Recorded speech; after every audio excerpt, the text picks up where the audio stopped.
Welcome to our dive into the world's most infamous gangs and criminal organizations. From inked-up stories told on skin to international crime waves, we're uncovering the stories behind the tattoos, turf wars, and the tales whispered in the back alleys.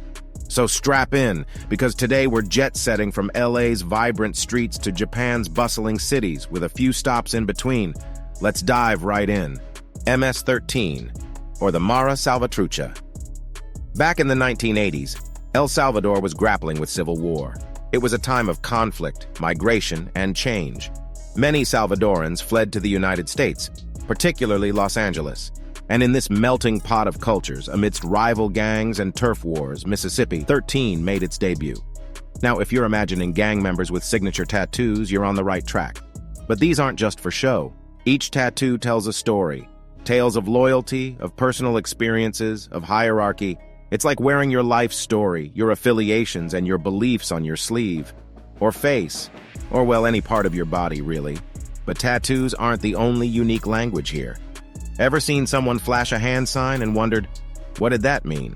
Well, Mississippi 13 has an entire silent language made up of these. It's like the sign language of the streets, if you will. Let's fast forward a bit. As the 90s and 2000s rolled around, many MS-13 members were deported back to Central America. And like a tree planting its roots, they spread their influence across countries like Honduras, Guatemala, and back home in El Salvador. But here's where we pause and zoom out. Let's bust some myths. Contrary to some dramatic portrayals, not every Salvadoran is involved in gangs. The majority are just like you and me, trying to live their life, have a job, raise their family. Yet the shadow of MS-13 in some regions is undeniable. Another myth? MS-13 is only in Central America and the US. Nope. Their influence, while varying in intensity, has even touched parts of Europe and Canada. Born in LA, rooted in El Salvador, and spread globally, Mississippi 13 is more than just a gang. It's a manifestation of history, migration, and societal challenges. The Sicilian Mafia, Cosa Nostra. So, imagine Sicily in the 19th century. Sun-drenched vineyards, olive groves, and protection rackets? Yep, the Sicilian Mafia, at its core, started as a form of private justice and protection in a place where the state wasn't always around. If you got a problem, who you gonna call? No, not Ghostbusters. The Mafia. Now, you've probably seen those Hollywood films. Sharp suits, horse heads in beds, and secretive gatherings. Some of that? Surprisingly accurate. But let's peel back the cinematic curtain a bit. Cosa Nostra translates to our thing. And trust me, they take the our seriously. It's all about family ties and loyalty. While we're on the topic of loyalty, ever heard of omerta? Nope, it's not a delicious Sicilian pastry. It's the code of silence and one of the Mafia's golden rules. Break it, and well, let's just say it doesn't end well. But it's not all dark and ominous. The Mafia, believe it or not, has been credited with influencing some of the political landscapes in Italy. With power comes influence, and with influence comes, well, more power. It's a cycle. Now let's get one thing straight. The Mafia's reach isn't just confined to Sicily. Nope, they've got their fingers in pies across continents. From the east coast of the United States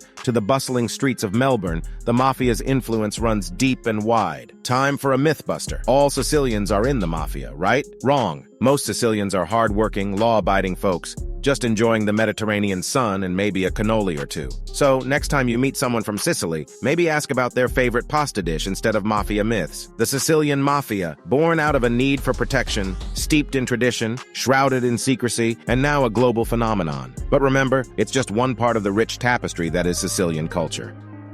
The Yakuza. First things first, the name Yakuza originates from a Japanese card game. Yakuza, or 893, is a losing hand. And this fits because the Yakuza saw themselves as the underdogs, the outsiders. Talk about owning your narrative, right? Ever seen a full-body tattoo in a Japanese movie and thought, that's some intense ink? Well, those intricate tattoos, known as irizumi, aren't just for show. Each one tells a tale, loyalty, hierarchy, and personal experiences. It's like your life story, but instead of a diary, it's all over your back. And perhaps surprisingly, these tattoos are often hidden in daily life, as showing them is still very taboo in many parts of Japan. But the Yakuza isn't just about tattoos. Have you heard about the pinky promise? Well, the Yakuza takes it to the next level. Mess up within the organization, and you might have to offer a fingertip as a sign of apology. First-time offense usually means the top joint of the little finger, and it doesn't stop there. The more mistakes, the more you climb up that finger, joint by joint. Ouch. Now let's tackle some myths. this. The Yakuza aren't just about crime and violence. Some members see themselves as a necessary evil,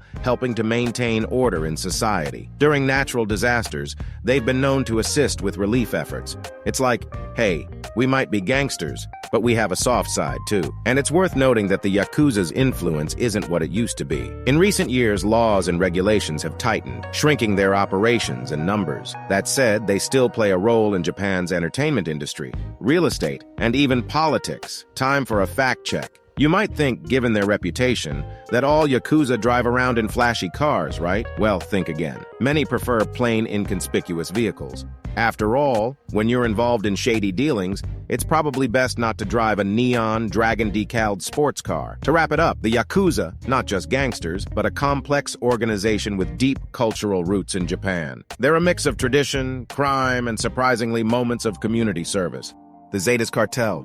So, where did this group come from? The Zetas have their roots in the Mexican Special Forces. That's right, they began as elite commandos trained to take down drug cartels. Irony has its way, though, because by the late 90s, some of these very commandos had switched sides to work as the muscle for the Gulf cartel. Talk about a career change. Their training and military discipline set the Zetas apart. They weren't just a group of enforcers. They were strategic, organized, and ruthlessly efficient. If the drug world were a chess game, the Zetas would be that player who's always 5 moves ahead. Now, if you're picturing the Zetas as only being involved in drug trafficking, think again. They diversified, from human smuggling to theft. If there was a criminal enterprise, chances are the Zetas had a hand in it. It's like the dark side of entrepreneurship. The Zetas aren't just known for their operations, but also their fierce rivalry with other cartels, especially their former employer, the Gulf Cartel. Their turf wars and battles are, unfortunately, the stuff of legends, often leading to tragic consequences for the communities caught in the crossfire. But it's not all gloom and doom. As with everything in life, things change. Over the years, the Zetas' influence has waned due to infighting, arrests, and confrontations with other cartels and the Mexican military. Still, their legacy in the world of organized crime remains formidable. Pop quiz. Did you know the Zetas were among the first cartels to embrace technology for their operations? From encrypted communications to sophisticated money laundering schemes,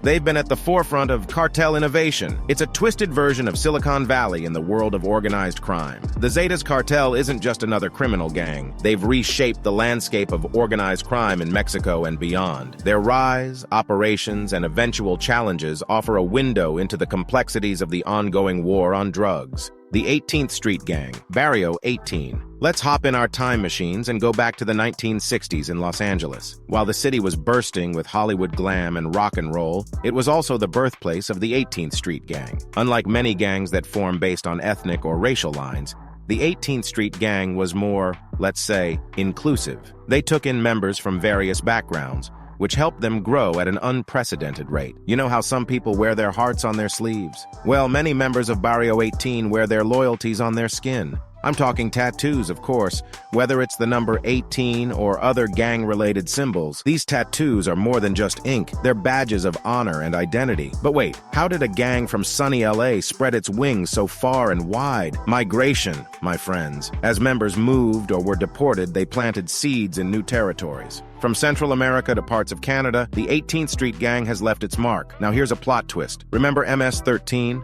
Another notorious gang? Well, both MS-13 and Barrio 18 actually originated in Los Angeles, and their rivalry? It's like the Montagues and Capulets, but with a modern, grittier edge. Their turf wars have been nothing short of explosive. For a dash of irony, despite being birthed in the same city and often involved in similar activities, these two gangs don't share a language. While MS-13's members often communicate in Spanish, English is the common tongue for the 18th Street Gang, a testament to their diverse origins. Now, before you go thinking that every 18th Street Gang member is all about crime and turf, let's drop a reality check. Many young folks join gangs looking for a sense of belonging, protection, or even family. The allure of unity in a challenging environment can sometimes be hard to resist. In recent years, authorities from LA to El Salvador have clamped down, aiming to curb the influence of Barrio 18. Their story is a testament to how local issues can spiral into international challenges. Wow, what a journey.